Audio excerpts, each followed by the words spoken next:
esse é um livro de filosofia que marca, vamos dizer assim, em primeiro lugar, um tipo de pensamento filosófico muito importante para o século XX, que é o existencialismo, né? Isso em primeiro lugar. Então, o que já torna a leitura pesada, porque os conceitos do existencialismo, minimamente a gente precisa, não digo que precisa dominar completamente, mas assim, tem que localizar toda a discussão que o existencialismo provocou, seja no desenvolvimento da própria filosofia ocidental do século XX, seja na atuação política que tanto a Simone de Beauvoir quanto o Sartre, para falar dos dois nomes mais importantes, né, dessa corrente, foram desenvolvendo ao longo aí dos anos, eu estou contando dos anos 40, né, mas que tiveram na sequência. Então, o livro da Simone de Beauvoir, ele se inscreve dentro de um momento político importantíssimo, né, que é o final da Segunda Guerra Mundial, né, seja pelo que o existencialismo vai provocar de discussões sobre, afinal de contas, o que nós não temos uma essência, mas nós temos uma existência, né, no meio de uma discussão fundamental dentro da filosofia política, principalmente, que vai ser a Guerra Fria e o lugar onde os intelectuais engajados vão se situar, não é? Sejam aqueles que vão ser considerados militantes comunistas, os próprios comunistas, e aqueles que, como por exemplo a Simone de Beauvoir, vão criticar um tipo de análise marxista que também não leva em consideração os totalitarismos, etc, etc. Né? E aí, evidentemente, a repercussão que esse livro provocou, né, ainda que seja um livro de filosofia, mas que trata especialmente da construção de uma coisa que, a partir desse livro, passou a ser chamado de segundo sexo, né, que são as mulheres. Isso por um lado, e por outro, esse livro ele vai ter uma repercussão enorme no que as feministas que depois, né, da Simone, vão ser chamadas de feministas da diferença, e toda a discussão sobre a alteridade. Então, o que eu gostaria de fazer hoje aqui com vocês é falar um pouco, nessa primeira parte da nossa aula, sobre o que é o livro, quais são os temas principais que a Simone de Beauvoir trata nesse livro, e depois a gente faz um intervalo para fazer xixi, fumar, essas coisas, porque também ninguém merece, não é? E aí na segunda parte eu queria discutir com vocês, né? E aí a ideia é discussão mesmo, quais são as reverberações do pensamento da Simone de Beauvoir nas teorias contemporâneas sobre o absoluto outro sem reciprocidade, né? E colocar a Simone de Beauvoir, como é uma coisa que a gente aqui do Inana sempre faz, nunca pensar numa autora, enfim, né? Nessas coisas, sozinha, solta no ar, solitária. Tudo tem uma tradição, e no caso do pensamento feminino, uma tradição muito longa de pensamento, né? De 46, mais ou menos, quando a Simone de Beauvoir começou a pensar no livro, até hoje, né, algumas das ideias dela, em primeiríssimo lugar, como muitas de vocês sabem, porque já me ouviram falar, vai provocar aquilo que a gente chama de terceira onda do feminismo. Né? Por quê? Porque o livro tem um impacto na reflexão teórica que as mulheres fazem sobre, afinal de contas, o que é uma mulher. Né? E já como, vamos dizer assim, netas das ideias da Simone de Beauvoir, você vai ter o desenvolvimento do feminismo da diferença, seja o latino-americano, seja o europeu, mas basicamente o francês, o italiano, um francês específico, como vocês vão ver, né? E o catalão, nas ideias sobre o absoluto outro, né? Que vai dar em teorias como as políticas de localização da Adrienne Rich e da Dana Haraway, né? Vai dar também num outro braço, que é o braço da interseccionalidade, né? E também vai dar, desde os anos 60, no braço mais radical de um feminismo anti-maternidade, né? Que, enfim, tem reverberações literalmente até o dia de hoje. Mas, principalmente, nessa segunda parte, o que eu gostaria de fazer é mostrar semelhanças em termos da ideia da construção de um outro sem reciprocidade que a Simone de Beauvoir tem junto com o Frantz Fanon, de quem ela era amiga. Então, o que você vai ter nesse momento do mundo, que é os anos 50, final dos 40 e começo dos 50, é uma ideia filosófica sobre a construção de um outro sem reciprocidade, de um outro menos humano, né? No caso, a Simone de Beauvoir vai falar sobre esse outro absoluto como sendo a mulher, o Frantz Fanon como esse outro absoluto como sendo o negro e o árabe, enfim, os não brancos, né? É importante lembrar nesse caso que eles eram amigos, eles se conheciam, né? Do mesmo modo como a gente vai ver aqui, a Simone de Beauvoir, quando começa a escrever O Segundo Sexo,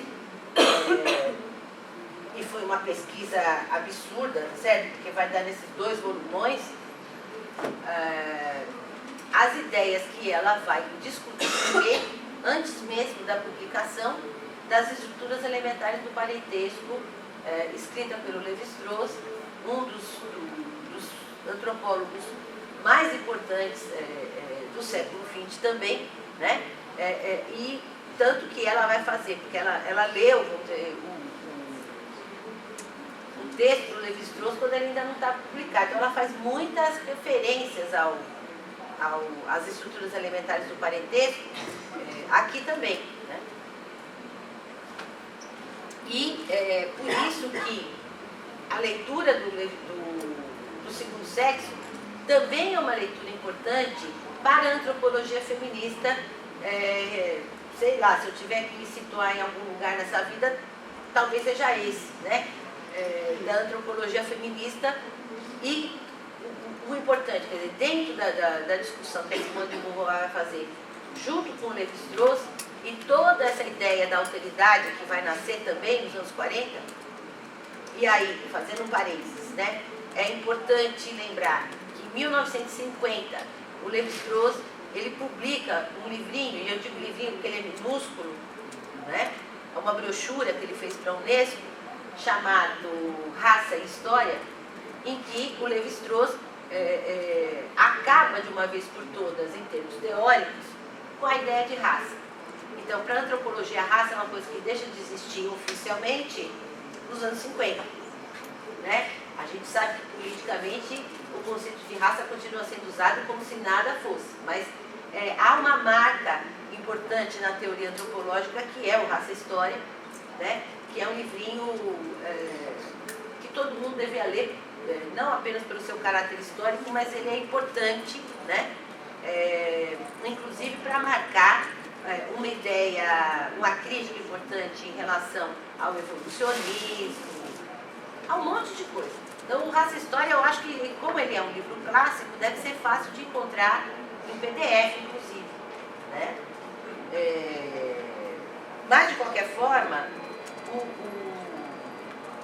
a discussão que a Simone de Beauvoir vai provocar, ela é uma discussão que não acaba. Então, por isso eu acho que, em primeiro lugar, toda vez que a gente vê algum livro, texto de feminista, né, que diz assim, a Simone de Beauvoir está superada, né, e logo não vamos ler, né, eu acho que isso é uma babaquice tremenda, né?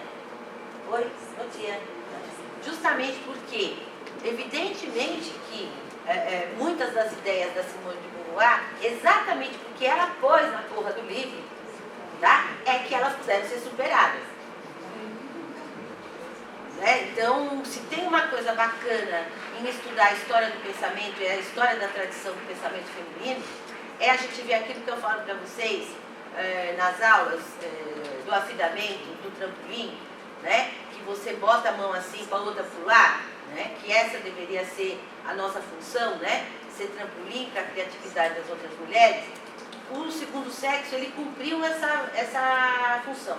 Né? E como a própria Simone de Beauvoir diz, eu não me lembro se é na cerimônia do adeus, agora não lembro, é algum dos livros dela de autobiografia que ela fez, né? A existência dela, né, para ela, a existência dela era ser escritora.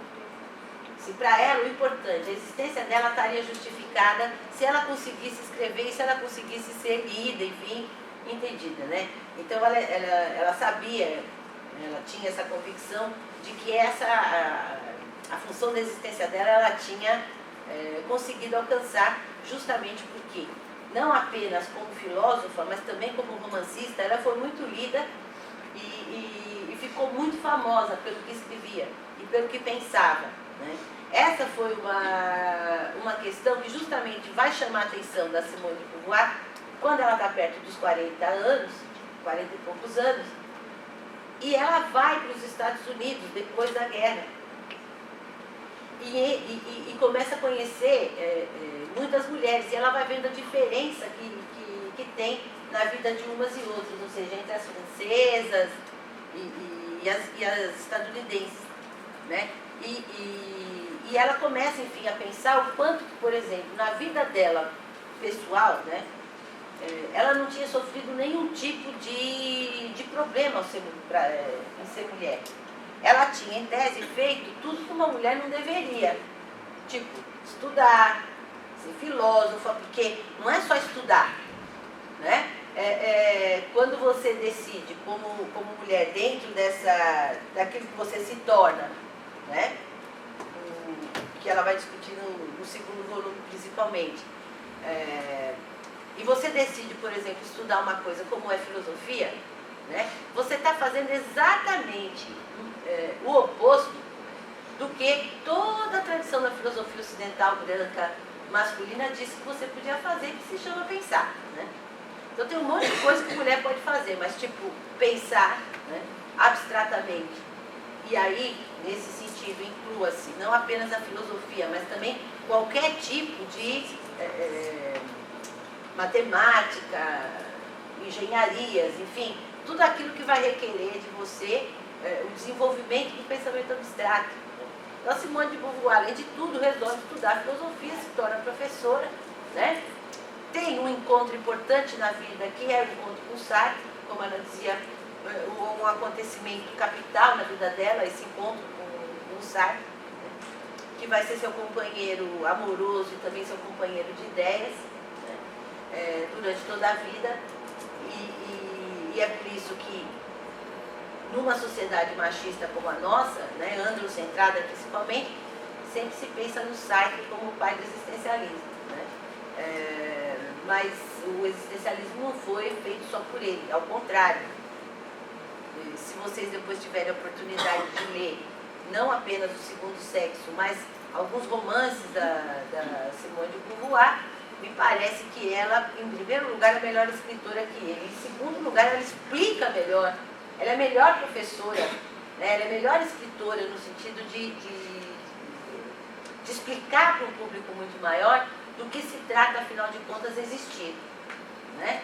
E aí, nesse caso, estou pensando fundamentalmente em um romance dela, que se chama Todos os Homens São Mortais, que eu acho que é do caralho, assim, é maravilhoso, no entendimento, né, da questão do existencialismo.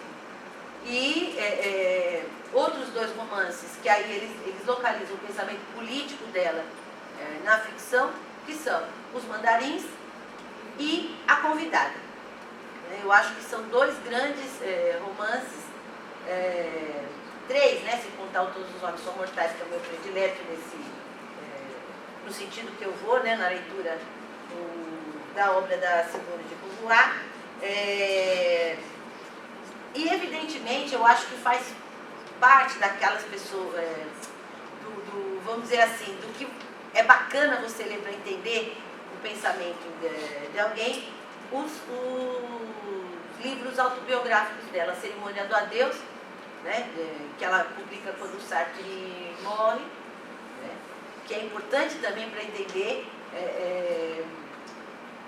o pensamento de alguém que não é um alguém, é um alguém que viveu num século cheio de coisa.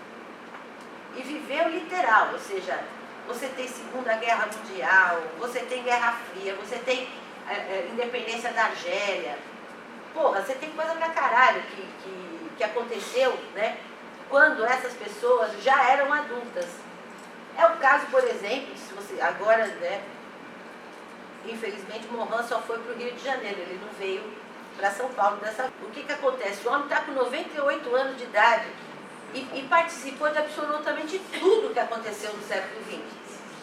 Foi da resistência francesa, fez parte política de um monte de coisa, enfim, dando para ver, né? Porque, sei lá, o homem pode viver mais do que uns 2, 3 anos. Levi-Strauss morreu com 103, se eu não me engano, né? O Mohan deve ir por aí também, mas no caso dos livros autobiográficos da Simone de Beauvoir, eu também acho que faz parte da leitura de quem quer entender a obra dela, tá? À medida em que ela vai também explicando um pouco como é que foi a construção, né, dos livros. Então, de qualquer forma, ainda que ela tenha ganhado em 54 um prêmio, e eu acho que foi pelos Mandarins, o prêmio Goncourt, né? Ela fica famosa, assim, tipo best-seller mesmo, por causa do Segundo Sexo. Então, quando a gente fala da Simone de Beauvoir, imediatamente o que vem na cabeça de todo mundo que se interessa, enfim, por filosofia ou, né, por questões de feminismo, é o Segundo Sexo que vem à nossa cabeça, né? E aí, justamente porque se trata de questões femininas, né, fica parecendo que a fulana escreveu sobre absolutamente mais nada. É tipo a Butler dos nossos tempos, entendeu?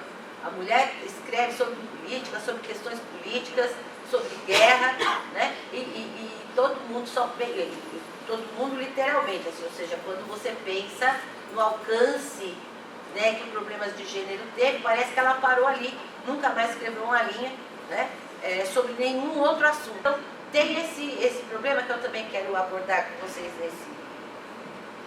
hoje, né, e recomendar a leitura de um artigo da Susan Bordon, que eu sempre recomendo, que é A Feminista como o Outro, né, que é um texto que está em português, Susan Bordon é bem bacana e tudo isso, justamente porque também em função do segundo sexo, né, como a Susan Bordon vai falar bastante nesse artigo, como é que a gente vai se tornando o outro do outro do outro.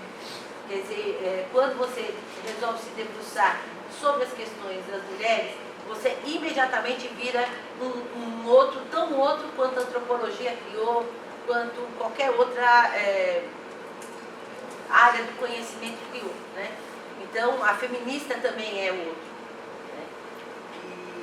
Enfim, então, a Simone de Beauvoir, quando ela numa entrevista também que ela deu em 76, né, está publicada, acho que na Cerimônia do Adeus mesmo, que está publicada essa fala dela, né? Porque o que acontece? Quando ela publica o Segundo Sexo, né, em primeiro lugar faz mais sucesso nos Estados Unidos do que na França, né? Isso é um dado importante, né? Em segundo lugar, que o livro na França, né, principalmente, ele causou, gente, uma revolta absoluta. As pessoas queriam matar a Simone de Beauvoir. Tanto os de direita quanto os de esquerda, todo mundo achou assim o fim da picada ela publicar um livro pornográfico. Porque era assim que o livro era conhecido, né? A Simone costumava pensar que ela cometeu um equívoco ao publicar partes do livro na revista que ela e o Sartre dirigiram durante muitos anos. Eu não sei falar francês, Letan Moderne, os tempos modernos, né?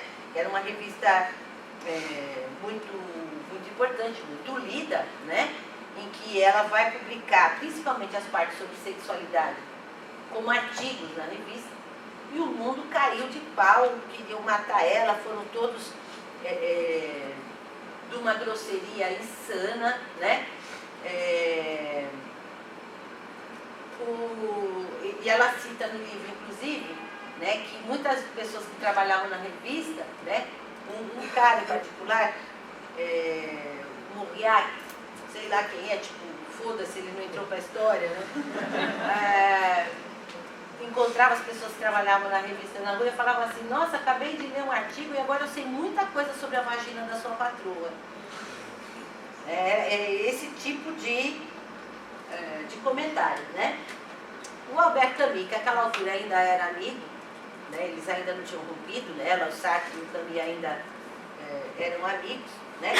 Ficou puto com ela, foi até a revista para dizer que ela tinha ridicularizado o homem francês e como assim, não é? E mais, né? Na Sorbonne, em todo lugar, os professores jogavam o livro pela janela. O livro ainda hoje é proibido no Irã, importante lembrar, né? Ninguém conseguia ler esse livro e passar impune naquela altura do campeonato. Outras coisas que ela aponta também na Cerimônia do Adeus é que quando ela entrava nos restaurantes, né, toda bem comportada, com taiezinha nos 40, tudo aquilo, todo mundo falava: olha, ela se veste como mulher. Né? E essa é uma questão para nós importante, porque o capítulo que ela coloca aqui da lésbica tem que ser entendido como um capítulo histórico importantíssimo, porque do mesmo modo que tudo que ela coloca aqui no segundo volume, né, a experiência vivida, tudo que ela coloca aqui, né, principalmente na formação, a moça, a iniciação sexual, a lésbica, né, era um livro para o Vaticano queimar, entendeu? De ódio. E para nós, é para ler e se assustar. Tipo, o que é tornar-se mulher, o que significa existir como mulher nessa sociedade que arredondou o conhecimento sobre mulher a partir de um ser que não existe, né? E que é heterodesignado, ou seja, designado de fora para dentro, né? E que vai criando todo tipo de ideia a respeito do que é ser uma mulher, uma mocinha, uma lésbica, uma mãe, uma esposa, né? E etc, etc. No livro inteiro, o que a Simone faz é dar uma puta de um esporro. A ideia principal é o esporro, né? No sentido da gente não se iludir na prisão, né? Muitas de vocês que já fizeram meus cursos sabem que ela não é a primeira das mulheres a dizer: porra, mano, não é possível que você não perceba, né, o quanto que o casamento é uma merda, né? O quanto que... E aí a Harriet Taylor, né, é a que mais vai... o quanto que o amor romântico é uma merda, né? O quanto que a servidão da mulher em relação ao homem é exatamente a mais escrota de todas, porque qualquer outro escravo no mundo, o que ele tem é que temer o seu senhor. E no caso das mulheres, elas têm que amar os seus senhores. Porque não basta ter medo, tem que gostar do filho da puta. Né? Então, trazendo isso para o século XX, o que a Simone de Beauvoir faz? Ela justamente vai usar o conceito importante do existencialismo, que é o conceito de má-fé, para dizer que se o oprimido não se ligar, né, que se ele não quiser existir, para sair dessa situação não tem outro jeito, é você dizer não para essa situação, você se responsabilizar por essa situação, né? E vejam, eu acho que tem muitas leituras erradas em relação a Simone de Beauvoir, no sentido de dizer: ah, tá bom, bebê, e eu faço isso como, sozinha? Não, jamais, não é. Por isso que é importante ler a obra da fulana como um todo. Não tem a ver com autonomia individual. Mas antes de mais nada, ela está falando sobre reflexões filosóficas e, portanto, elas são individuais. Quer dizer, a ficha, galera, só cai na cabeça de cada um. O que você vai fazer com esse barulho, que é se juntar com outras mulheres, aí já é o passo 2. Mas não tem o que fazer. Por isso que a gente insiste, por exemplo, nesse papo de que ninguém emancipa ninguém, sabe? Tipo, emancipe duas mulheres. Não tem. Isso não existe. Né? O que existe é a necessidade da consciência de si, da consciência de classe, enfim, da consciência. Mas a Simone, ela escreve todas essas páginas, inclusive para dizer o quanto que nós, né, pensadas e construídas, né, tornadas mulheres dentro de um modelo heterossexual, principalmente, né, convivemos pouco com outras mulheres, em termos das reflexões que faz, em termos do cotidiano, né? A vida toda está em torno do homem, seja para trepar com esse homem, seja para meter o pau nesse homem, qualquer coisa, né? O problema é sempre, como eu falo para vocês quando eu começo a discutir o feminismo da diferença, é botar a porra do homem no centro e não tirar, e não ter essa consciência necessária, né, de que nós convivemos pouco com a gente mesmo. Né? Coisas do tipo, os homens, quando escrevem livros, falam as mulheres, as mulheres, as mulheres. A gente faz igual, a gente não fala nós.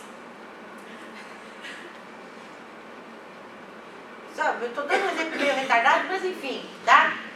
Tem um pouco a ver com essa questão, né? Então, também, né, entre os comunistas, a leitura do livro foi um choque, tipo assim, puta livro pequeno burguês, puta livro horrível. Ela teve muita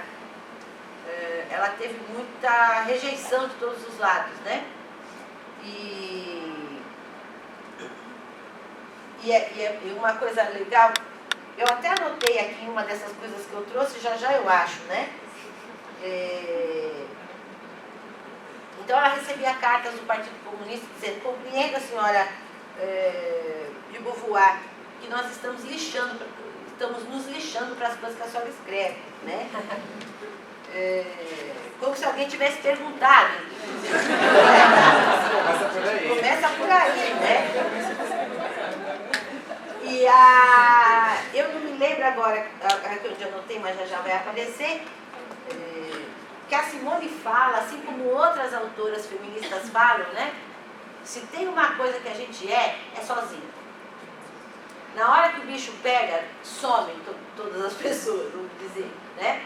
Então, a Simone, nessa altura, diz assim: estou sozinha, né? E muitas outras filósofas e outras teóricas do feminismo falam da mesma coisa, né? Dessa solidão, de na hora H não ter um grupo que se busque, né?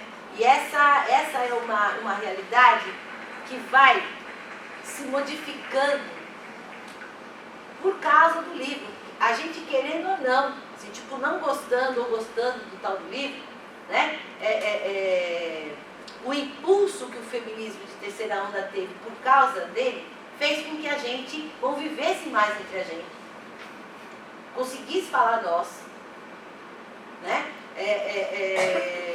E é por isso que ele é um livro que marca mesmo a terceira onda. Esse e o da Beth Friedan, né? Ambos. Né? Agora, sim, ela está escrevendo de um lugar, ela não nega isso. Né? Que é um lugar, que é ser uma mulher branca, francesa, em termos mais amplos, sobre o que é essa construção do outro. E que por isso, né, vai proporcionar que essas alteridades das mulheres de cores e etc. surjam também. Né? Eu acho que tem uma coisa importante que diferencia a epistemologia feminista das epistemologias masculinas, né? Que é uma ideia de totalidade que o feminismo não procura. Então, quando um homem escreve um livro, aquela porra tem que ser a Bíblia, entendeu? Tipo, você não pode sair meia linha do que o cara escreveu, ele não muda de ideia, né? E principalmente, como o homem é um conceito universal, branco, cartesiano, masculino, neutro, né? O que ele escreve é assim também. Tem que ser assim também. Portanto, ele tem que dar conta de tudo.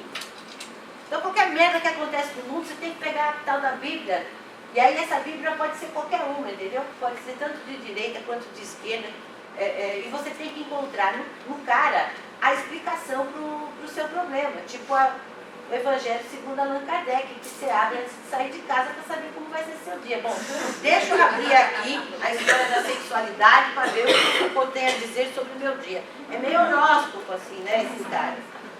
O pensamento feminista nunca foi assim, viu, gente?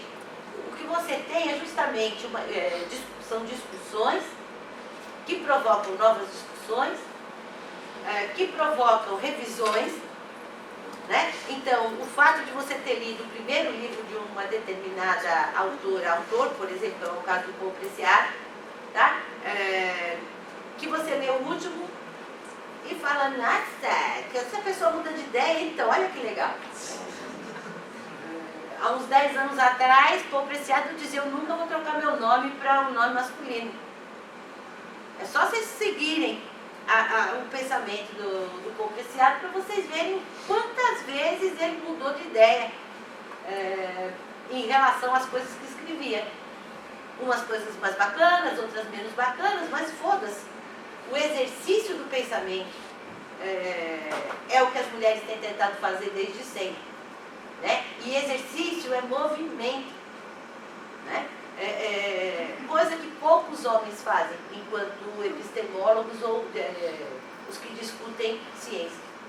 Essa é uma coisa, é um parênteses importante a fazer hoje aqui para vocês, pelo seguinte, né? Nós aqui no nosso núcleo, a gente tem uma preocupação muito grande de levar muito a sério essa história de que citação é política. Você não cita um texto no meio do seu texto, se não for como bandeira política.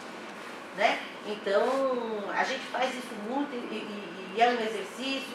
Tem gente que acha, ai que horror, se bota sempre texto que ninguém sabe quem é. Né?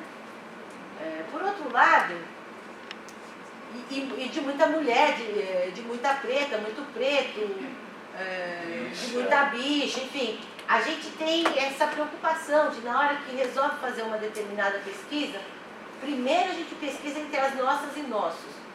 Depois a gente pesquisa o resto da cultura. De rodapé, né? E vai botando. E é um exercício acadêmico político importante. Né? Por que eu estou falando isso em relação ao segundo sexo? Porque é muita má fé também, né? Quando você tem nos escritos sobre mulher, né, que se faz na academia e etc e tal, um uso excessivo de textos masculinos para explicar o que as mulheres, porque viram uma coisa meio de louco, tipo, você bota um texto de uma mulher que você explica com um texto de homem, que depois você explica a mulher que participou da sua pesquisa com o texto do homem. Mano, é muito irritante você ver o pensamento de uma filósofa ser explicado pelo pensamento de um filósofo, para depois você usar o filósofo e talvez a filósofa para explicar a fala que uma mulher deu para você na entrevista que fez. Alguém levantou a mão. Não, mas vocês também que citam não pelo sobrenome? A gente bota nome, sobrenome, se vacilar até o RG, entendeu? E aí, há pouco tempo atrás, a gente teve, e eu escutei isso essa semana numa banca também, que a gente tem que colocar também em nome de homem, porque assim a gente não... a gente também tem o direito de saber que o cara chamava Anderson.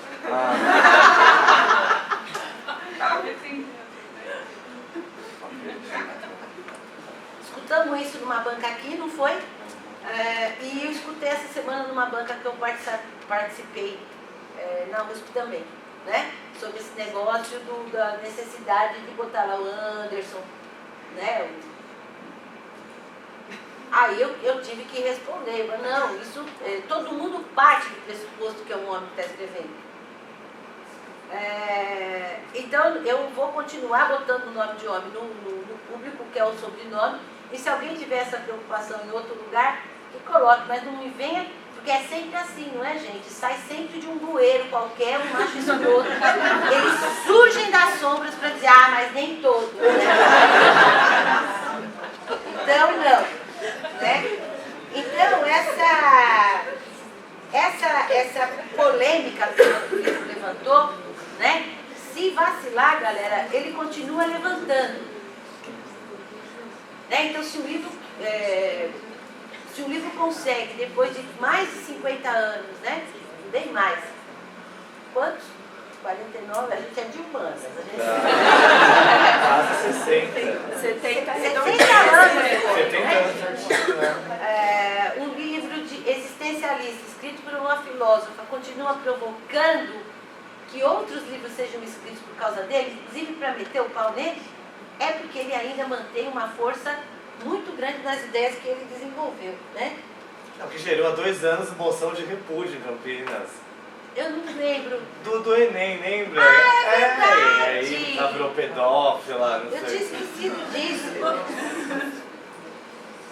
Bom, então, como eu estava falando para vocês, a Simone de Beauvoir resolve, então, numa conversa com o Sartre, sobre essa questão dela não sentir na própria vida aquilo que as amigas dela e outras mulheres, porque ela não é feminista, ela se torna feminista por causa do livro.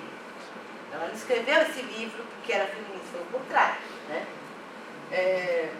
Então, ela conversando com o Sartre sobre essa inquietação, ela fala, porra, eu não sinto isso que elas falam, que falta uma coisa, né?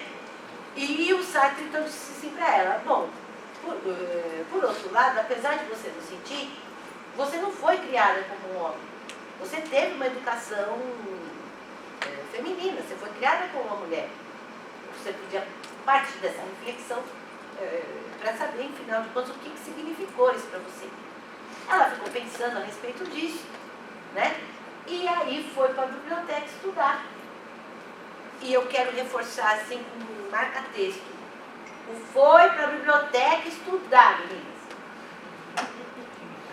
Tá? Porque essa é uma outra coisa, que um certo tipo de feminismo facebookiano tem destruído, vamos dizer assim, uma parte importante do feminismo, né? Que é estudar, que é tudo que o inimigo quer, que a gente não faz, que continua não querendo. Tá? Que abre vagas na universidade para nós, somos 52% das universitárias, o caralho, só para profissões e carreiras que não fazem mais o menor sentido no mundo contemporâneo. Né? E mesmo assim, não são, nem a metade de quem está na faculdade termina. E as poucas que terminam o seu curso universitário não conseguem encontrar emprego na área para a qual estudaram, então não adianta bosta nenhuma, né? E o feminismo radical dos anos 70, e aí eu estou lembrando da Judy Chicago, uma artista feminista importante, gritando, né, com as alunas dela, quando elas estavam fazendo o Human House, nos grupos de autoconsciência, das leituras necessárias, né? Tipo, dando um puta esporro, puta que eu pariu, tem que ler, caralho. Tem que ler o Mao Tse Tung, porque, bom, naquela altura, né? Tem que ler o Capital, vocês vêm pra cá sem ler merda nenhuma, né? E dando aquela puta bronca, né? Justamente porque é preciso pôr a bunda na cadeira e estudar. Ler todo mundo, ler as mulheres, ler os homens. É preciso fixar e ir transformando o conhecimento de maneira que eu possa sair desse engodo da má fé. E foi isso que ela fez. Ela foi lá, sentou a bunda e estudou, né? E ela vai fazer uma recuperação dos textos, né? Que foram escritos a respeito da mulher em vários aspectos. Então, tem duas coisas aqui que vocês têm que se lembrar, tá? Quem pergunta o que é uma mulher, que porra é essa que eu sou? é uma mulher. Quem responde é uma filósofa. E isso faz diferença, gente, viu? Porque ela sistematiza tudo. Né? Ela se indagou como mulher, a vivência, a experiência de vida, né? Mas senta para sistematizar como filósofo, né? Esse conhecimento. E aí, o que eu acho totalmente do caralho é ela começar o primeiro volume. É o primeiro ou é o segundo? Peraí. Não, é o primeiro mesmo. Ela coloca duas epígrafes no primeiro volume do segundo sexo, tá? A primeira é do Pitágoras. Há um princípio bom que criou a ordem, a luz e o homem, e um princípio mau que criou o caos, as trevas e a mulher. Pitágoras, o pai da filosofia, né? E a segunda epígrafe: tudo que os homens escreveram sobre as mulheres deve ser suspeito, pois eles são, há um tempo, juiz e parte, que é do fulano da Barra, pai do feminismo. E menina? Tipo Moro, né? Ah! Tipo Moro. Vezes. E, para vocês verem, eu acho que é o seguinte, é importante a gente sempre lembrar por que a gente põe as citações, como eu acabei de falar, e por que eu faço epígrafe nos textos que eu escrevo. Porque, em tese, são frases que, tipo, resumem as 300 próximas páginas que a pessoa vai ler. No caso dela, as próximas 2.000, né? Mas, você colocar, em primeiro lugar, o Pitágoras, que é o pai da filosofia, né? Ou seja, o pai de um pensamento que está fora do mundo, que é o pensamento desencarnado. Né? Então, toda a filosofia ocidental, ela é construída a partir da ideia do não corpo. O mundo real é o mundo das ideias, é aquele que vive num lugar fora do corpo. Tudo que está no corpo, tudo que está no mundo, tudo que está na Terra é fonte de enganos. Desde Platão, tá certo? Então, os sentidos me enganam, a porra toda me engana. Por quê? A filosofia é uma coisa que eu só posso praticar fora do mundo. Né? O pensamento filosófico, ele é um pensamento desencarnado. E é por isso que a filosofia também não leva em consideração quem? A história. Porque a história acontece no mundo. Né?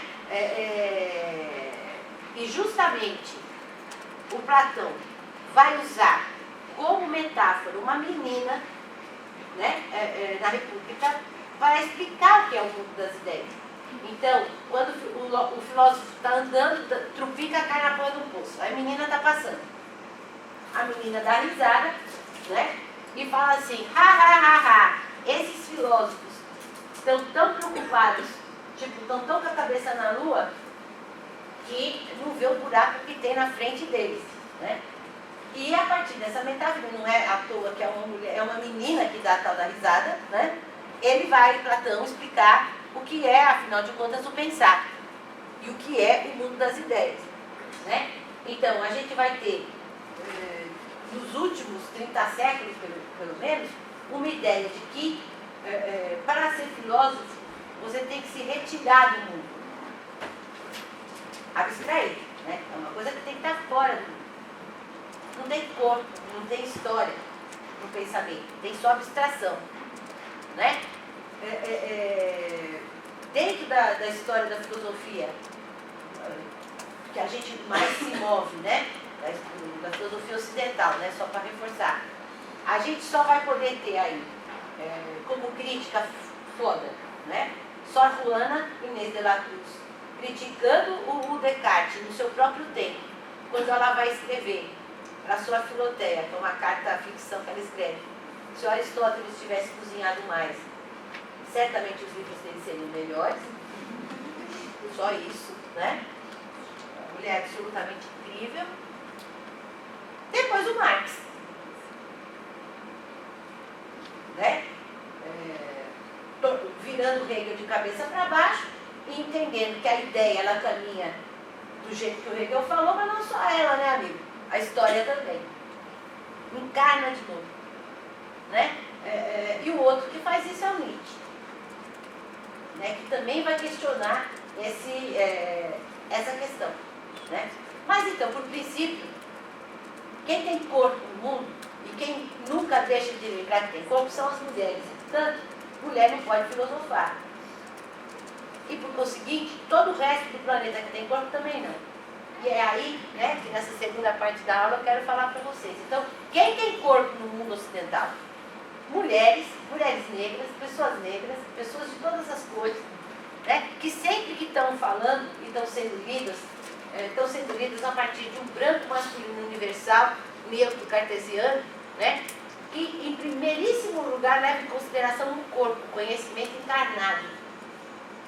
O que as mulheres vão fazer, tá, vai ser justamente dizer, é isso mesmo.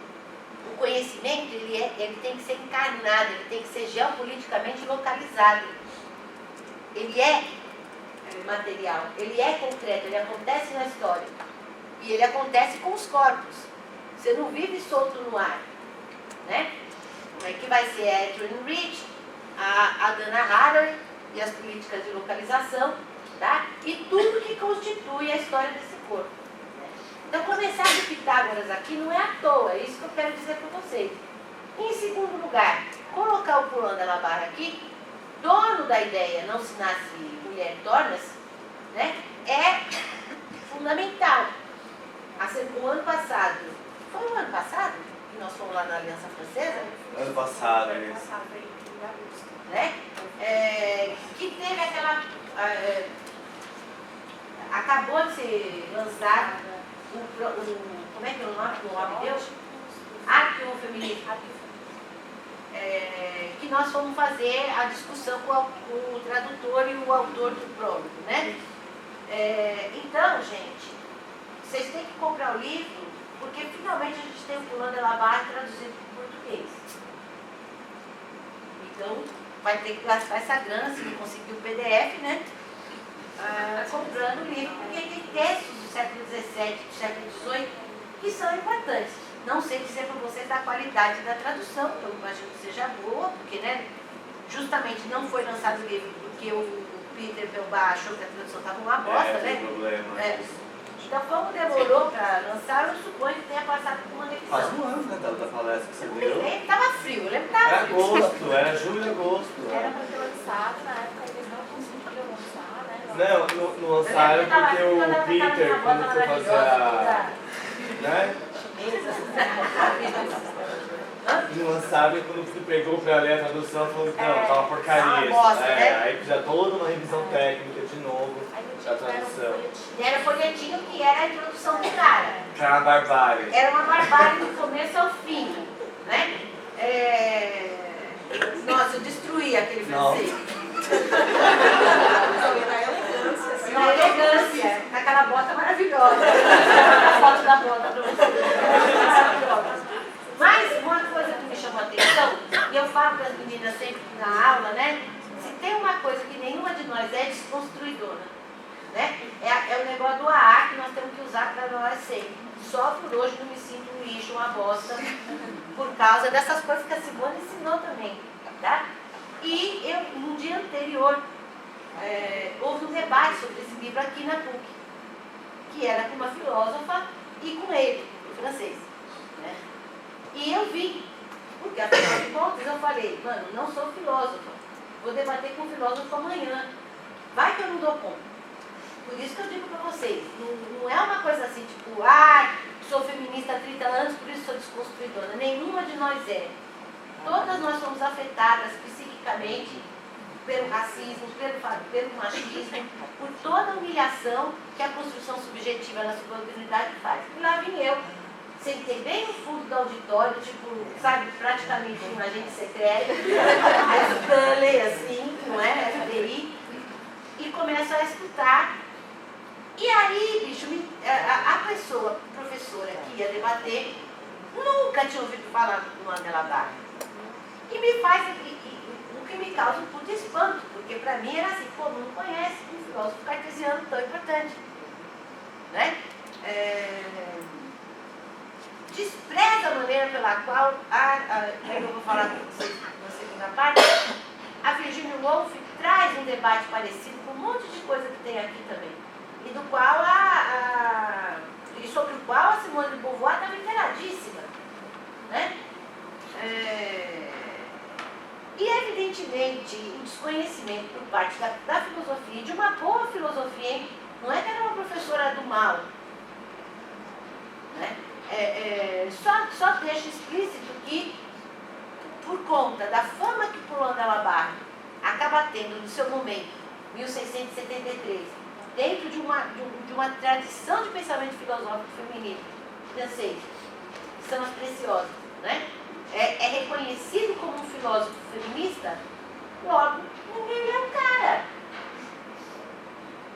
Né? Então, causou espanto ao francês que nós todos soubéssemos muito bem quem era o Poulain de la Barre, que ele também tomava como um absoluto desconhecido, que deveria ser apresentado para todo mundo.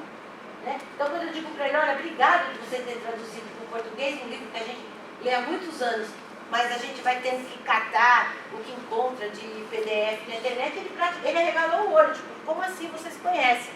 Né? Então, a ideia do Não se nasce mulher, torna-se, é de Poulain de la Barre, do livro dele sobre a educação das mulheres, tá?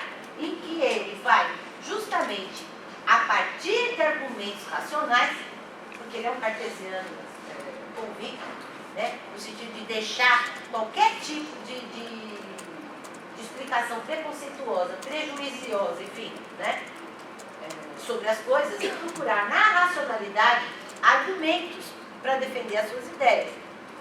Então, no livro A Educação das Mulheres, que é o tal livro, o tal texto que está publicado, e agora saiu também uma edição em espanhol, só do Poulain, caso, né, alguém também se interesse, ele vai construindo o livro inteiro para mostrar que não há nenhuma razão, de nenhum tipo, que possa explicar com coerência porque uma mulher não pode estudar como um homem. A ideia que também está na Virginia Woolf, né, o cérebro não tem sexo, também está no Poulain. Né?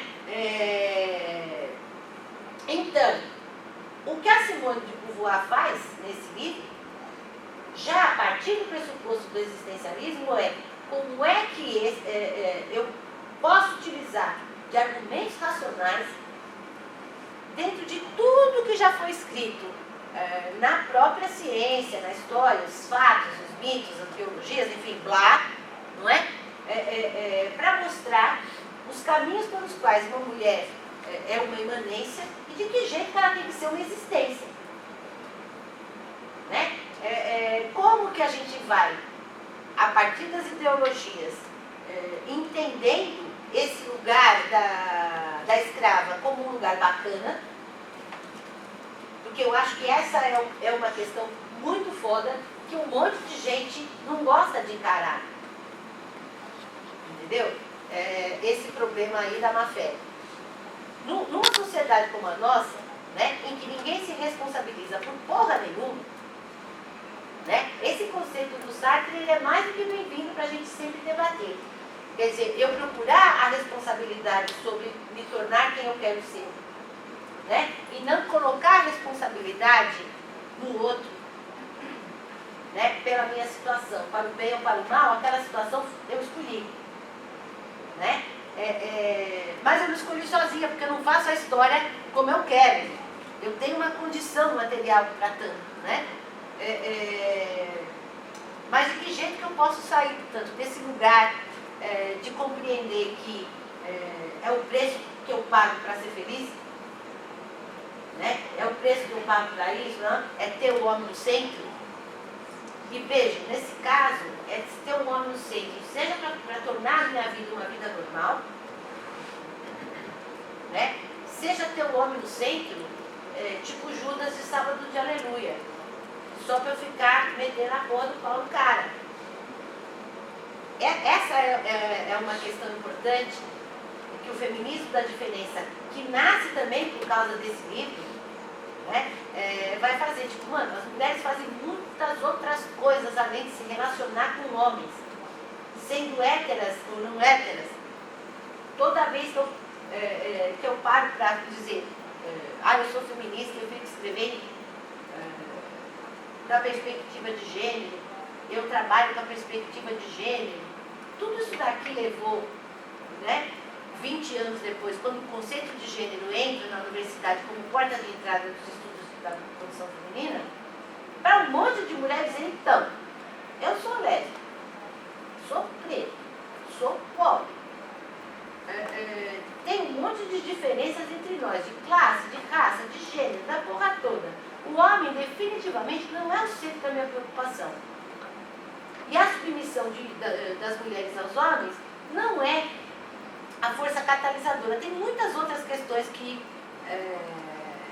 envolvem a condição feminina para além da minha relação com os homens.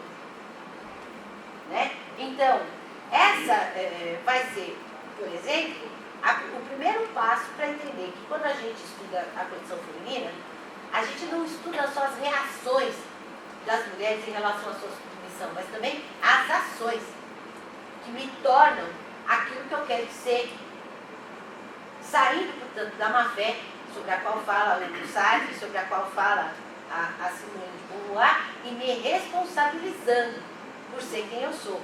O que vai implicar nisso que eu falei para vocês. Só por hoje não vou me sentir um balde de lixo. Se eu conseguir chegar no final do dia, né, sem ter por nenhum segundo feito essas coisas, tipo as que eu faço, vou antes para ver, ai que medo, será que eu dou conta, né? Que eu falo para as meninas que aparece também muito nas teses, né? Não tem um homem que quando você pergunta para ele X sobre uma decisão que ele tomou na vida, que venha antecipada da frase que vem em todas as das meninas. Aí me convidaram para ser a CEO do Planeta Terra e eu pensei, será que eu dou conta? Bom, mas aí eu dopei. Eu vou ser a rainha da galáxia. Será que eu dou conta? Dou. Mas o será que eu dou conta sempre aparece na porra da nossa cabeça e esse é o problema. Né? A gente fala assim, a gente vai dar conta. Tanto é que no sábado de manhã, olha essa sala lotada. Então, a gente está se responsabilizando no sentido de tentar se tornar aquilo que a gente quer ser. Né? Porque é o projeto, como diz o existencialismo, que torna a existência viável. É tornar-se, né, por um projeto. Projeto que as mulheres do Ocidente não têm separado da sua relação com os homens. E eu quero ressaltar da sua relação com os homens, sendo héteras ou não. Tá? Porque não é a orientação sexual que determina o androcentrismo, gente. É essa porra desse homem no centro, o tempo inteiro. Né? Daí você tem, por exemplo, uma crítica importante que é preciso fazer na atualidade sobre um tipo de feminismo radical misândrico, que odeia homem, não pode ver homem, quer matar todos os homens, quando o homem não é o nosso inimigo. E aí é por causa do livro. É o patriarcado. Se não fosse a Simone ter escrito esse livro para mostrar que a condição material muda, mas tem tipo um delta, que muda também, mas muda muito devagar, que é o que está mais para baixo, né? Que é o patriarcado, essa não teria sido uma preocupação do feminismo de terceira onda. Então, todos os livros sobre o que é o patriarcado, blá, blá, blá, se escreve depois desse. Nunca se esqueçam que essa porra desse livro começou a ser escrita em 46. Né? Então, as radicais e todo mundo que vai escrever depois que a Simone fez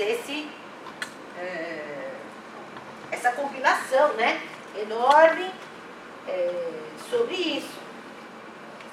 Então, essa ideia de que no Ocidente os homens sempre quiseram as mulheres como objeto é uma tônica dentro do livro, né?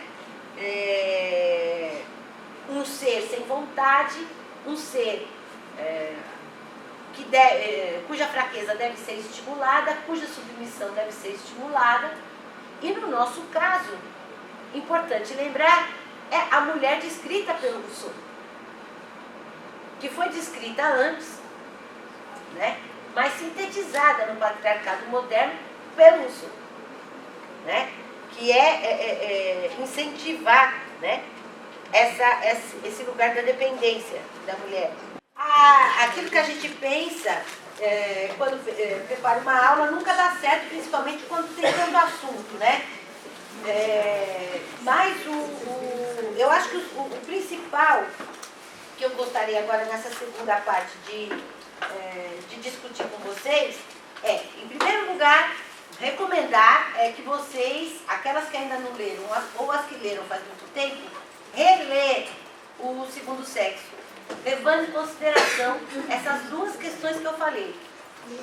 A antropológica, ou seja, o momento no qual a Simone de Beauvoir está escrevendo, né, em relação ao que a antropologia está produzindo sobre alteridades, sobre o outro, que culmina, digamos assim, no pensamento do Lévi-Strauss, no Raça e História, nas estruturas elementares do parentesco, enfim, lá, né, é importante ler o Segundo Sexo também, dessa perspectiva histórica do desenvolvimento do pensamento antropológico antirracista, né, e a leitura do Segundo Sexo a partir da perspectiva filosófica do existencialismo, da existência sendo construída sempre como projeto e sempre como existência, ou seja, é preciso existir. E lembrando, né, das premissas, tá? Então, só para fazer esse resumo rápido, né? O ser humano não é essência, mas existência. Existência que se deve entender como sinônimo de projeto em uma interpretação do seu sentido etimológico, pro e acel, né, que vem do grego. Estar lançado para além de si, para um âmbito de possibilidades abertos de que deve se apropriar e realizar. Tá? Então, e nesse sentido, como projeto ir além de si, num âmbito de possibilidades abertas, que eu vou me apropriando e vou construindo a minha existência. Essa é uma premissa, né? E as outras premissas. Todo sujeito se erige como transcendência através de projetos. O sujeito só realiza sua liberdade mediante um perpétuo superar-se para outras liberdades. Ou seja, é sempre um projeto e é um projeto que anda, né, que se movimenta. Não existe outra justificativa da existência mais que sua expansão para um futuro que está permanentemente aberto. Cada vez que a transcendência cai em imanência, há uma degradação da existência em si e da liberdade. Essa caída se transforma em uma falta moral se é consentida pelo sujeito, enquanto que se... E por causa disso, pode se tornar frustração e, além disso, é o que justifica a opressão. Né? Tanto de um jeito quanto de outro, se constitui como um mal absoluto. Todo sujeito que cuida de justificar sua existência a vive como uma necessidade indefinida de transcender-se. E, como um estatuto especial na existência, que é ser objeto e não sujeito, a gente não existe enquanto sujeito. Né? E aí que vem aquela outra questão que eu falei para vocês da má-fé. Né? Que vai ser essa. Todo mundo que fez curso comigo tem essa porra desse livro em PDF em casa. Então, aqui na página 102, tá? Se tem uma definição que a Andréa ali coloca, sabe, tipo em um parágrafo, sobre o que é a tal da má-fé. Tá? Tudo que fazemos é nossa opção e, portanto, de nossa própria responsabilidade. Grande parte da vida humana, de acordo com Sartre, ocupa-se de uma infinita variedade de artifícios para evitar essa responsabilidade. Artifícios que ele designa pelo termo geral de má-fé. Má-fé é sempre a tentativa de isentar-se da responsabilidade ao ponto de reduzir-se à pura coisidade, tornar-se inerte e passivo. Afirmar que se deve fazer o que se faz, ou adotando uma religião e aceitando seus dogmas, tornando-se comunista e obedecendo a linha do partido, alegando ter certa nacionalidade ou personalidade, ou sexo, ou raça, ou afirmando uma absoluta fidelidade a princípios morais. Como diz Beauvoir, mesmo que você se eleve acima dos sub-homens, as massas que meramente agem de maneira reativa e passiva e atingem um senso de si mesmo como um agente livre, ainda assim você se torna uma pessoa séria, a pessoa comprometida com a causa de um ideal. Essas bases filosóficas tinham para Beauvoir importantes implicações para aquelas relações humanas aparentemente tão resistentes à reforma feminista. Tá? Eu queria ler esse pedaço para vocês, porque justamente esse espírito do entendimento da minha responsabilidade para me tirar dessa situação é o que nós vamos ver também no Peles Negras, Máscaras Brancas, do Frantz Fanon. Essa leitura, gente, sou eu que faço, eu e uma argentina que nós conhecemos em Florianópolis. Ponto. Ainda ontem, preparando a aula, eu procurei, falei, mano, deixa eu ver de novo, será que eu dou conta? Gente, o negócio do só por hoje é verdade, tá? Falei, deixa eu fazer uma pesquisinha básica para ver se eu acho de novo, se eu acho alguém que já teve essa ideia, né? Não, gente, continuo não achando, mas eu tenho certeza absoluta, convicção, tudo que tiver que ter, né? De que o Peles Negras, Máscaras Brancas, do Frantz Fanon, está escrito na mesma perspectiva, de mostrar que é possível você sair dessa condição de objeto sem ser sujeito, né? Entendendo o que é esse sofrimento psíquico que o Frantz Fanon viu no hospital psiquiátrico quando ele foi ser o diretor, né?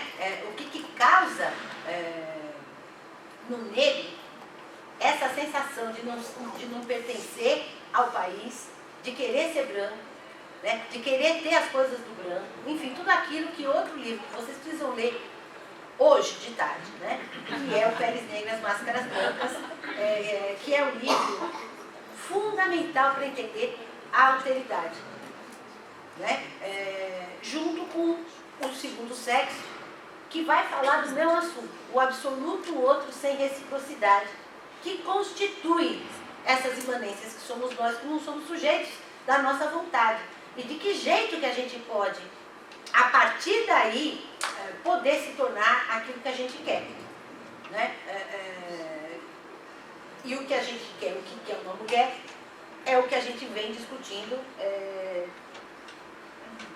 em todos os anos. Zoe, pode falar. Qual que é o nome desse livro? Esse daqui é um livro de antropologia. Não, Esse aqui, ó, todo mundo baixa na internet porque tem um PDF ótimo. A Elisete comprou por R$15, não foi, Elisete? Na estante virtual. Qual é o título? Teorias Feministas e as Filosofias do Homem. Então, gente, antes, né, se for o caso de imprimir, vê se na estante virtual não acha barato, né? Porque tem épocas que está R$70, tem época que está 15, aí vai depender, né? Então, o que a Simone de Beauvoir, por exemplo, vai dizer, né?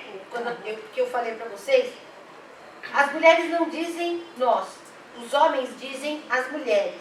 E elas retomam essas palavras para designar-se a si mesmas, mas não se colocam autenticamente como sujeitos. E eu acho que essa é uma questão importante, né? A gente vai reproduzindo o discurso que o homem faz sobre nós, ao escrever, como se a gente não estivesse falando de nós mesmos, né? Então, ela vai falar de novo, tipo, dando bronca, porque tipo, o livro inteiro é uma grande bronca, né? A ação das mulheres não passou nunca de uma agitação simbólica e não ganhou senão aquilo que os homens quiseram conceder.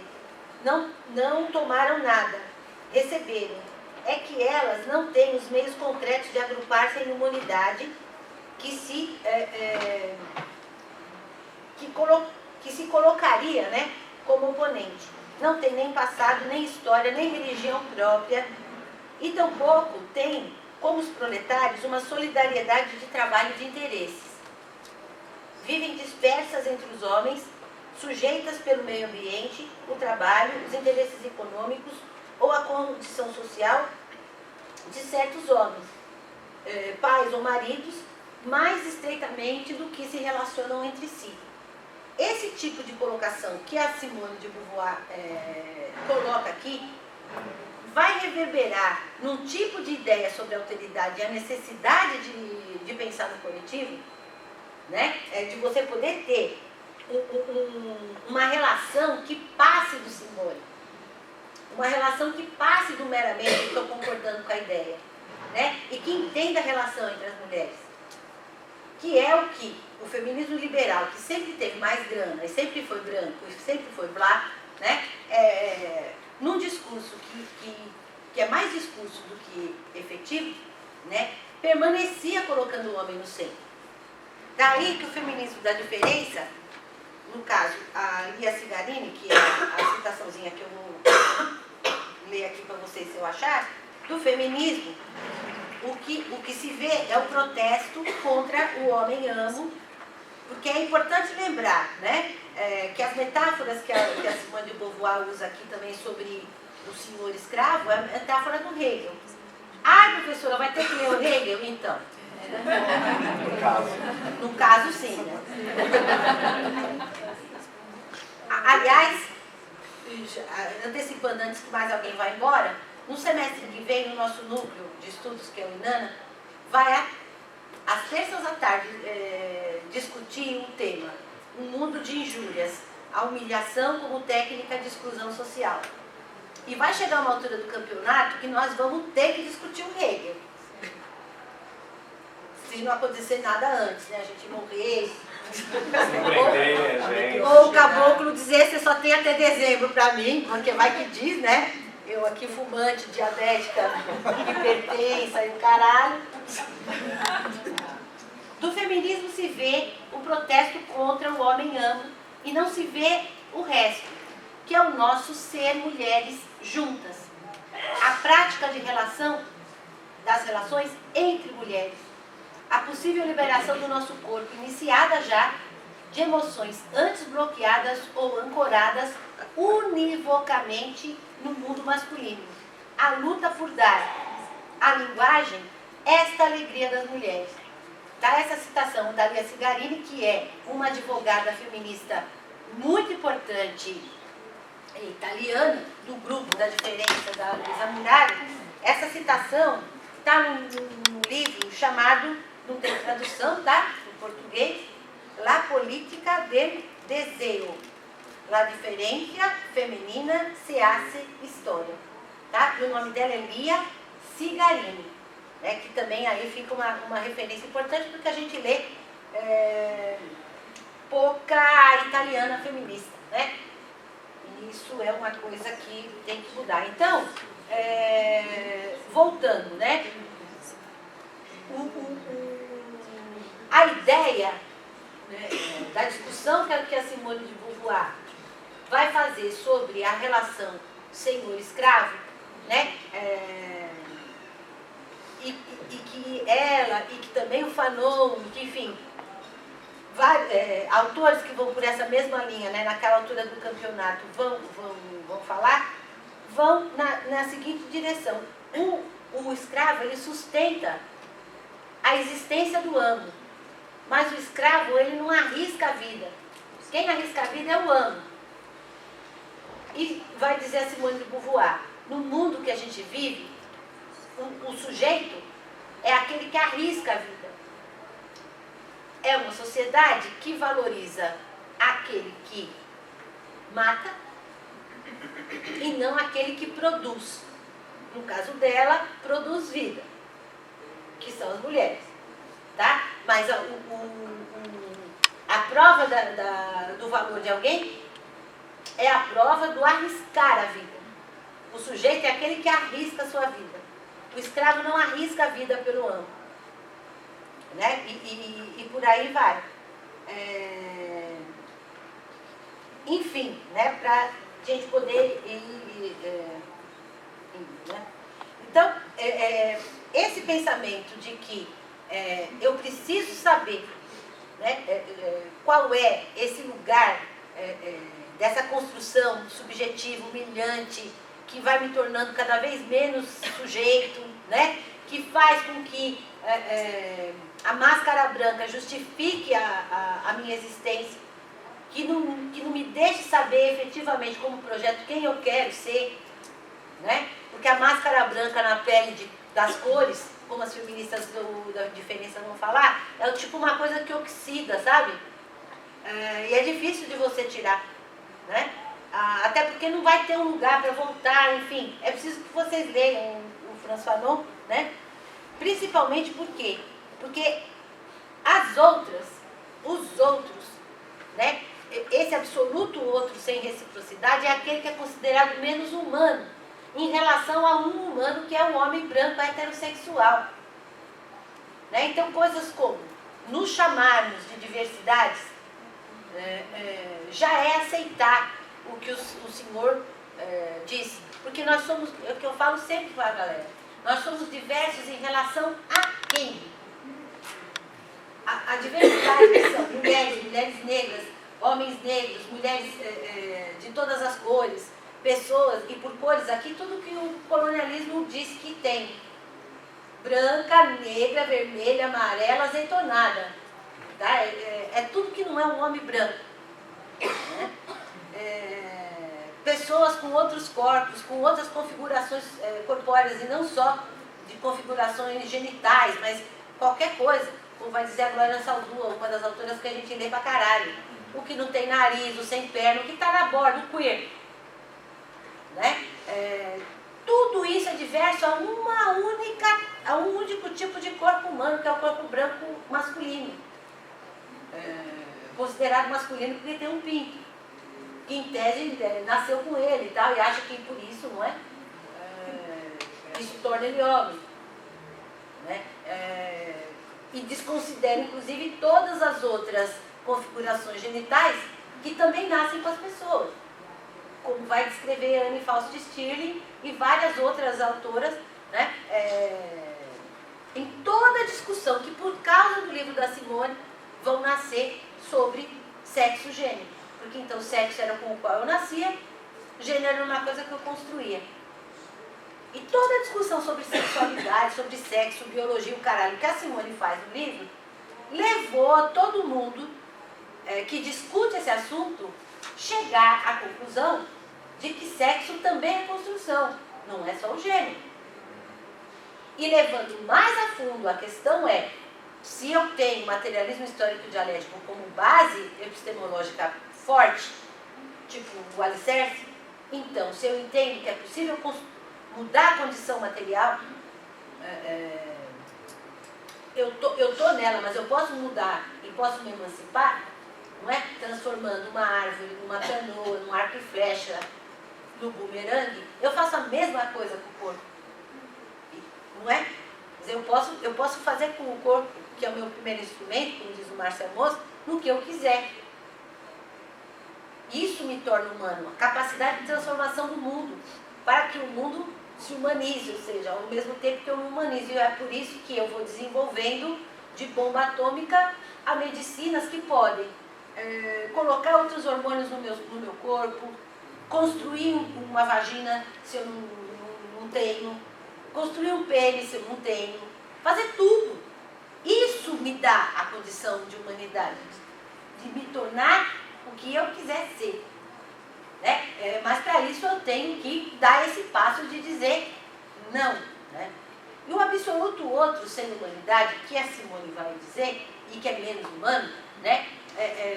Nos coloca num lugar sempre de não sujeito. Por quê? Porque uma alteridade que reconhece a outra, ela não é hierárquica. Eu sou o outro, ele é um outro, falo, oi outro, beleza? Ele, beleza. Nos reconhecendo das nossas humanidades diferentes, culturalmente diferentes e o caralho. O que o eurocentrismo, junto com o colonialismo, produziu é a alteridade sem reciprocidade. Quando eu estou olhando para ele, entendendo ele como outro, eu não estou entendendo ele como tão humano quanto eu. Isso é o eurocentrismo, é o colonialismo que produz, tendo como uma coisa inicial importante, o patriarcado. Porque o patriarcado, ele fode todo mundo, gente, ele não fode só as mulheres. Ele é um sistema de organização econômica e cultural que tem um homem no centro, né, e que vai considerando e construindo ontologias para explicar às outras pessoas a partir de si. Isso é o androcentrismo, é o homem no centro. Então o outro, absolutamente outro, sem reciprocidade, é tudo que não seja o patriarca, né, representado material ou simbolicamente da figura do homem. Mas não necessariamente, porque esse poder pode ser exercido por uma mulher branca em relação a uma mulher negra, em relação a um homem negro, e assim por diante, né? Então essa é uma questão que não pode ser esquecida, né? E que tem mais do que uma ressonância, né? Que caminham juntas, seja no pensamento do Franz Fanon, seja no pensamento da Simone de Beauvoir, que é o tal do trampolim de afidamento que eu falo para vocês, necessário para a gente estudar o decolonialismo, necessário para a gente estudar todo o resto. Porque os caras estão escrevendo nos anos 40, nos anos 50, né? E aqueles que nos chamam de diversos, né? Vão olhar para esses livros todos e falar, nem sabe, essas coisas de preto, coisa de mulher, vamos ler para quê, né? O que a gente não pode mais, se não quiser continuar na má fé, tá? É continuar dizendo assim, nós estamos fodidas por causa do macho. Mano, isso a gente já sabe. Né? Nós temos, no mínimo, de terceira onda de feminismo, mais de 50 anos de produção teórica. Tá? Então, agora, o salto necessário é justamente entender quais são as relações que se estabelecem entre nós, que nós não sabemos, tá? Recuperar a tradição feminina do pensamento na história, não achar que toda rainha foi consorte, sabe? Não achar que todo poder sempre foi exercido por macho, que mulher não teve na guerra, que mulher não pôde matar. E é por isso que o livro da Simone é tão importante. Porque, por exemplo, a história feminista, né, as teóricas da história feminista, as pesquisadoras, superaram essa parte do livro da Simone. Mas superaram por quê? Porque a Simone não tinha obrigação nenhuma de saber sobre isso. Mas nós temos. Né? Então, nesse caso, foi a Simone que fez assim para nós. Falou assim, mano, as fulanas não matavam, não podiam exercer poder. Né? As historiadoras de terceira onda, principalmente, vão dizer, será? Será mesmo que não existiram grandes pintoras no Renascimento? Será mesmo que as rainhas não foram poderosas o suficiente para mudar a cara do planeta, econômica, social, materialmente? Né? Será mesmo que não houve protestos desde sempre contra essa condição de nos colocar como menos humanos que o resto? E nós todas, ali, nesse sentido, né, que o decolonialismo vai debater. Né? E invertendo a ordem da pergunta, mesmo, invertendo a pergunta, nunca existiu ou não houve.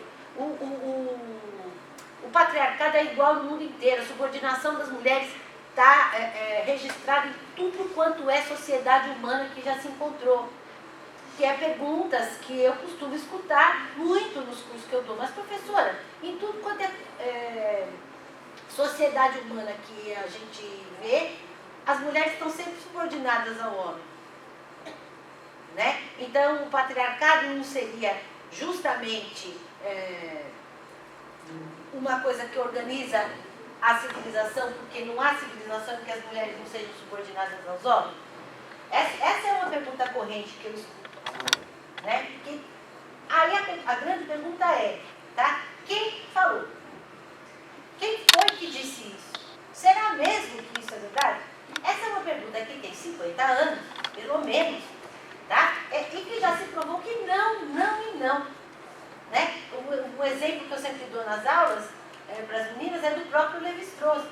Tá? Quando ele está, eu acho que é no Tristes Trópicos, não lembro mais, falando que ele está entrevistando lá os homens e tal, porque a pesquisa de campo dele ele fez no Brasil Profundo, certo? No Goiás, enfim. E chega uma altura do campeonato lá, que ele está relatando as coisas, e etc.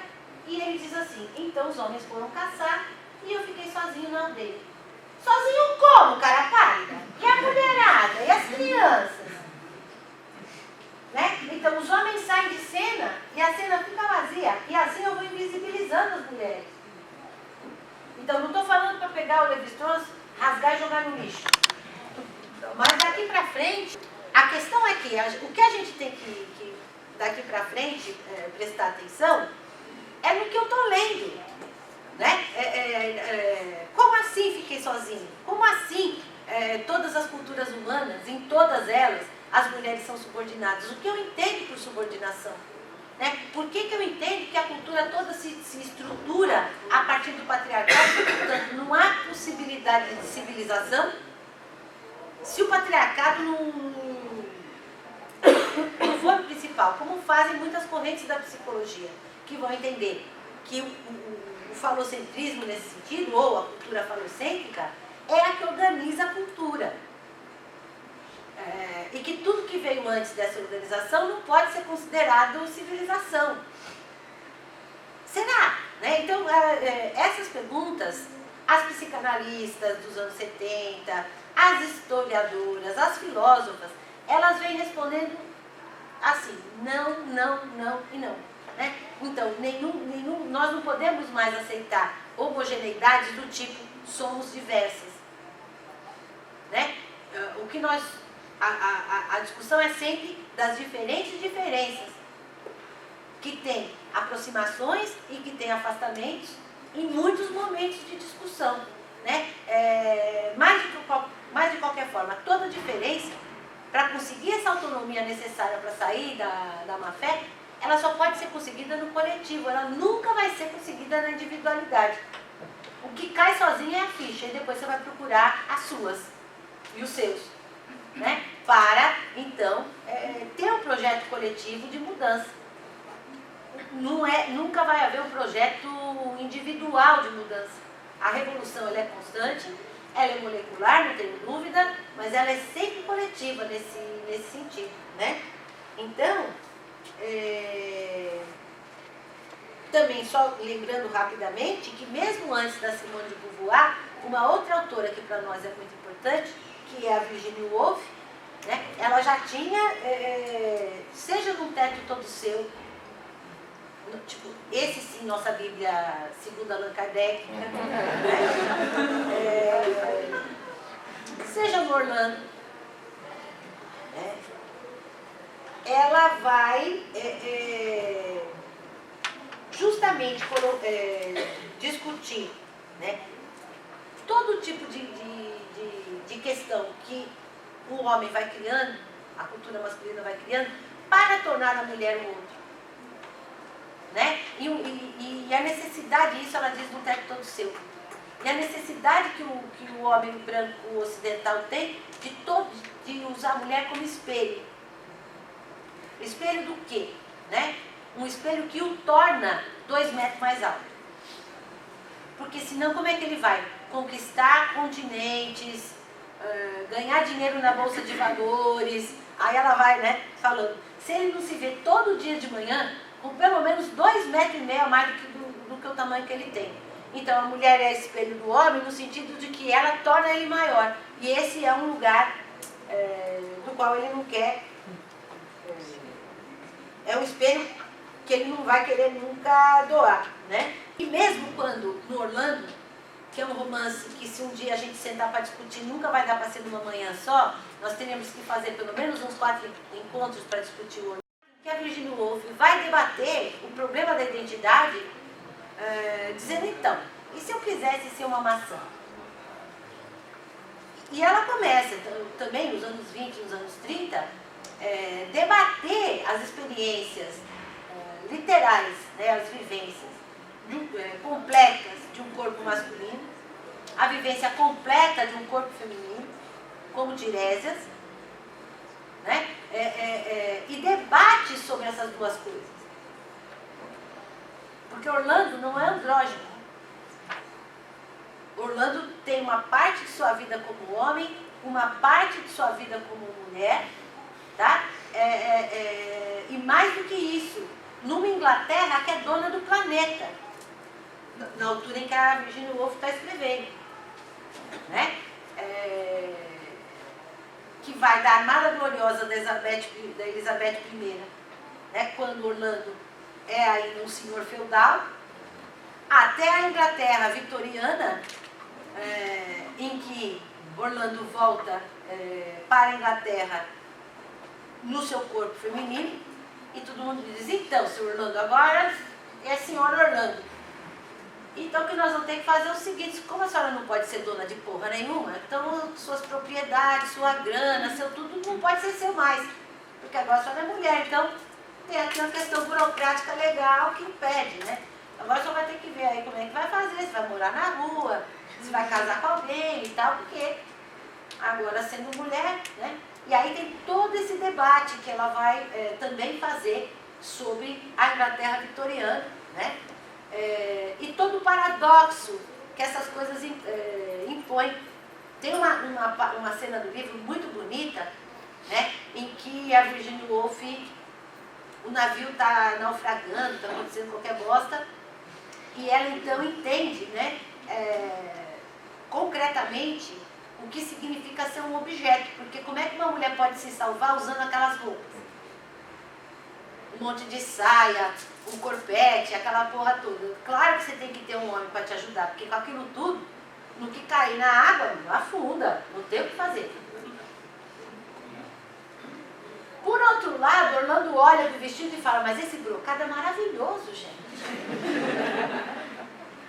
Né? Que é para mim uma discussão fundamental, porque, né, eu estudo também indumentária, vestimenta, eu e a Jamília, nova mestranda, insuportável, passou o exame, né? Mas principalmente a questão do paradoxo, né? Que é onde tudo começou, com Olympe de Gouges, século XVIII, a que perdeu a cabeça porque escreveu os direitos das mulheres e das cidadãs, quando ela diz, nós mulheres não temos nada além de paradoxos a oferecer. E o paradoxo é um lugar importante de estar. O paradoxo é o que faz a Glória Ansaldúa, quando ela diz que o que ela está produzindo de pensamento é sempre angular. A Glória Ansaldúa, ela, por exemplo, ela não está olhando para frente quando ela está escrevendo. Ela está olhando para o canto. Porque assim ela consegue ver um monte de coisa ao mesmo tempo. E essa é uma qualidade social que nós mulheres ocidentais herdamos, né? Que é a possibilidade de fritar o peixe, olhar o gato e não deixar as crianças enfiar o dedo na tomada tudo ao mesmo tempo. Isso é uma puta de uma qualidade humana, né? Apropriada pelo capitalismo por conta da dupla jornada. Ela foi apropriada, essa qualidade. Essa qualidade não foi desenvolvida socialmente para os homens, que por caçadores, tecnicamente são caçadores, né? Técnico-culturalmente caçadores, eles têm uma visão ampla da coisa, vamos dizer assim, né? Mas de uma coisa de cada vez. Ele não faz um monte de coisa ao mesmo tempo. E nesse caso, o modo de produção capitalista e o patriarcado fodeu o homem também. Por quê? Porque o alienou da possibilidade de pensar várias coisas ao mesmo tempo, seja no modo de produção, seja no modo de pensar, por causa do pensamento cartesiano, que analisa um teco por vez. Né? No caso do pensamento feminino, não. E é aí que a Virginia Woolf volta a ser do caralho, né? Porque ela vai dizer que a gente tem que entender também como uma arma positiva o fato da gente ter sido esquecida num canto, feita uma gata borralheira que não vale para nada, e que o patriarcado não deu muita bola para educar a gente formalmente. Isso tornou a imaginação feminina mais selvagem, no sentido de que ela ainda tem a capacidade de pensar muitas coisas ao mesmo tempo e de não ser tão alienada epistemologicamente falando. Não vai ser por outra razão que toda a crítica ao pensamento dos anos 80 de divulgação científica perpetrada pela filosofia, não é quântica, enfim, mas de toda a crítica ao pensamento cartesiano. O Capra, no ponto de mutação, ele diz, é preciso não se esquecer que também toda essa revolução que vai demonstrar os limites do pensamento cartesiano tem a ver com o que as mulheres desenvolveram em termos de pensamento. Está lá na introdução do livro, que ele publica em 80, muito influenciado pelo que tinha rolado em relação à produção de conhecimento das feministas de terceira onda. Tá? E vai ser a mesma coisa no feminismo decolonial, que os homens, os autores homens, os bacanas, os legais, né, eles vão dizer que esse pensamento todo, ele nasce, crítico assim, em função do que as mulheres produziram, no sentido de pensar alteridade, de pensar todas essas coisas. Não todos, não sempre, homens, né? Reconhecem, mas é inegável. Mesmo que eu faça uma pesquisa bibliográfica puramente cronológica, quem publicou primeiro essa ideia? Sabe? Se for só uma pesquisa cronológica, a gente vai ver. Mesmo a Simone publicou antes do Fanon. Entenderam? Não estou querendo dizer que ela é mais ou menos pioneira que ele, mas o que a gente nunca pode, do meu ponto de vista, como um exercício acadêmico, cotidiano, etc., né, é primeiro ler o cara e depois ler a mulher. Nunca ler primeiro o filósofo para ler depois a filósofa. Né? Voltar, né, para a gente já poder ir acabando, infelizmente, lembrar, né, no caso daqui, Virginia Woolf, Simone de Beauvoir e Frantz Fanon, tá? São 3 escritores, do ponto de vista do que eu quero deixar hoje aqui para vocês pensarem, tá? Que possibilitaram, por meio de suas obras, críticas à noção de uma suposta humanidade universal, embasada em categorizações de masculinidade e branquitude ocidentais.